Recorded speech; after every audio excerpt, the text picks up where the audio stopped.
Assalamualaikum warahmatullahi wabarakatuh. Kembali lagi bersama saya Muhammad Rashid Arido dalam channel TikTok sumberlistrik.com. Oke, pada kesempatan kali ini saya akan membahas kita akan kupas mengenai ini ya, TOR ya, atau thermal overload. Saya yakin teman-teman sekalian ya sudah tidak asing lagi dengan alat ini ya, thermal overload. Tapi di sini akan saya sampaikan ya untuk teman-teman yang mungkin di antara kita banyak yang belum paham ya fungsinya alat ini seperti apa. Nah, thermal overload relay ini adalah sebuah relay proteksi ya. Relay proteksi untuk pengaman sebuah beban motor. Biasanya ini dipakai ya untuk mengamankan sebuah motor dari overload. Overload itu apa? Kelebihan beban. Jadi prinsipnya si overload ini dia akan mentripkan atau akan tergerak relay-relay di dalam ini apabila dia ini telah mendeteksi overload, thermal overload, telah mendeteksi adanya beban lebih yang diakibatkan panas berlebih di area bimetal ini. Nah, ini ada kawat, nanti dia ini dihubungkan kontaktor ya. Jadi dia bukan seperti MCB ya, ketika beban lebih langsung instant trip, tidak. Nah, prinsipnya overload ini dia menunggu panas dulu ya. Panas, ketika panasnya mencukupi, maka dia akan trip. Oke. Di sini saya akan jelaskan dulu ya bagian-bagiannya. Di sini itu ada lidahnya ya, lidah penghubung ke kontaktor ya. L1, L2, L3. Kemudian untuk yang ke beban, ke motor ini dia ada T1, T2, T3. Ini adalah yang untuk ke beban motor. Kemudian overload ini ya bisa kita setting, teman-teman. Ini bisa kita setting untuk ampernya. Nah, biasa untuk setting ampere itu berada di sini. Nah, di sini ada overload range dari 5,5 sampai 8 ya. Jadi ini kalau mau kita setting bisa tinggal kita putar aja, kita mau 7 ampere atau mau 8 ampere. Ini bisa kita setting ya. Oke. Kemudian bagian selanjutnya adalah terminal untuk tes. Nah, ini bacaan tes. Jadi overload ini beda ya dengan kontaktor. Untuk sistem kerjanya ini kan memerlukan panas berlebih ya. Ya, panas berlebih untuk relay di dalam overload ini bekerja. Jadi makanya di alat ini itu disediakan untuk tes. Jadi kalau kita mau melihat ini masih berfungsi atau tidak, kita bisa ngetes di sini. Ya, tinggal kita tekan ya. Ada juga model yang overload itu tinggal main geser, ada pentilnya di atas. Nah, tapi yang punya Himmel ini dia tekan. Kemudian untuk resetnya, ini ada modenya ya. Ada mode manual dan auto. Auto itu dia otomatis reset. Apabila dia sudah dingin ya, merasa overload ini sudah dingin, maka dia akan reset sendiri. Ada mode manual lu harus kita ya biasa kita tekan dulu ke dalam. Kemudian di sini ada stop ya, stop manual. Kalau kita mau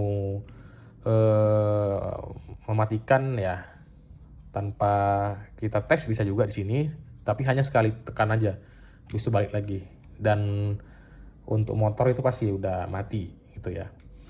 Kemudian di sini ada auxiliary-nya. Nih ada NO 9798 ya, ada NC 9596. Nah, ini nanti fungsinya sebagai untuk pengontrol pengendalinya. Nanti ini dihubungkan ya. Kalau nanti dia NC ini kan artinya normally close. Jadi ketika ini belum bekerja, dia tidak mendapatkan proteksi adanya beban lebih, maka NC ini akan terhubung. 9596 akan terhubung. Nah, makanya ini akan dihubungkan kepada rangkaian kontrol. Ketika nanti ini si overload ini mendeteksi adanya beban lebih, panas, maka 9695 ini akan menjadi NO terputus. Karena dia bekerja ya, nah yang sebelumnya normally close menjadi normally open. Nah, yang 9897 ini kembali menjadi NC karena dia di awal tadi ketika dia tidak bekerja, Ini kan NO, normally open, dia tidak terhubung. Ketika overload ini bekerja, ya mendeteksi ada panas, 9596 itu akan terputus, sementara 9897 akan terhubung. Nanti ini bisa ke pengendali rangkaian ya, atau ke kontrol ya. Ini nanti sebagai proteksinya ya. Jadi ketika ada beban lebih, 9596 putus, otomatis di rangkaian kontrol itu putus dan motor akan mati. Nah, 9798 ini biasa digunakan sebagai sinyal ya, untuk biasa itu untuk pilot lamp atau untuk alarm ya. Jadi ketika dia ada beban lebih 9897 terhubung jumpa, nah maka akan memberikan sinyal bahwasanya ada indikasi beban lebih. Oke, di sini saya akan coba ya, kita tester dulu untuk biar kita tahu. Sekali nanti kita tes tombol ininya, bagaimana ini nanti auxiliary pada relay ini akan bekerja. Oke, kita gunakan tester mode ini bunyi. Kita pastikan dulu udah bunyi testernya. Oke, ini kita tes dulu ya. Ini belum ada kita tes trip, berarti ini harusnya kalau 9596 ini kalau kita tester, ini dia bunyi, dia akan jumpa. Sementara 9897 ya, dia tidak akan berbunyi karena dia NO. Kita tes.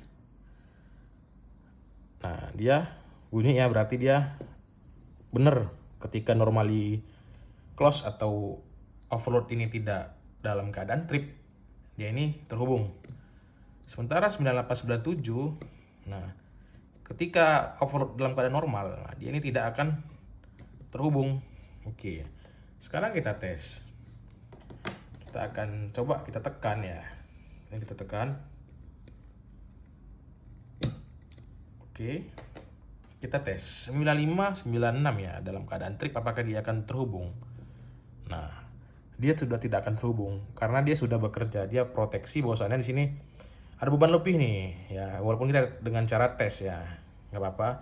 Ini yang diproteksi ada beban lebih, makanya ketika kita tester ya 9596 ini udah putus karena dia udah nggak normal lagi keadaannya, dia udah bekerja. Sementara 9897 yang sebelumnya itu NO, ketika dia overload ini bekerja maka dia akan menjadi NC.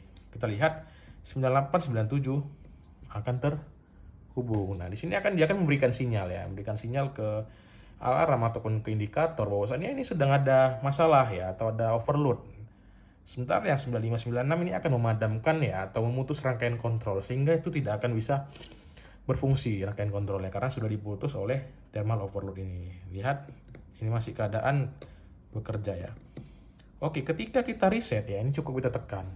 Ketika kita reset, maka ini kembali keadaan normal. 9897 akan kembali NO dan 9596 itu akan kembali NC. Kita coba. Oke. 9596. Nah, kembali terhubung. Ini sudah kembali normal ya, overload sudah kembali normal. Makanya kita tester untuk 9596 itu tidak akan terputus lagi, malah terhubung. 9897 juga sudah terputus. Jadi ya begitulah prinsip kerja dari si thermal overload. Dia akan bekerja ya berdasarkan adanya beban lebih dan panas berlebih. Jika sudah sesuai dengan settingannya, dia indikasi adanya beban lebih, mengkonversi beban lebih itu menjadi panas, maka dia akan menggerakkan relay yang di dalam ini. Maka relay NC ya, atau relay yang ada dalam ini yang NO itu akan berubah, yang NC menjadi NO, yang NO menjadi NC. Oke, sekian dulu yang bisa saya sampaikan. Semoga konten kali ini bermanfaat ya. Jangan lupa yang belum follow, di follow dulu akun kita sumberlistrik.com, boleh juga di share untuk menambah pengetahuan kita seputar dunia kelistrikan. Assalamualaikum warahmatullahi wabarakatuh.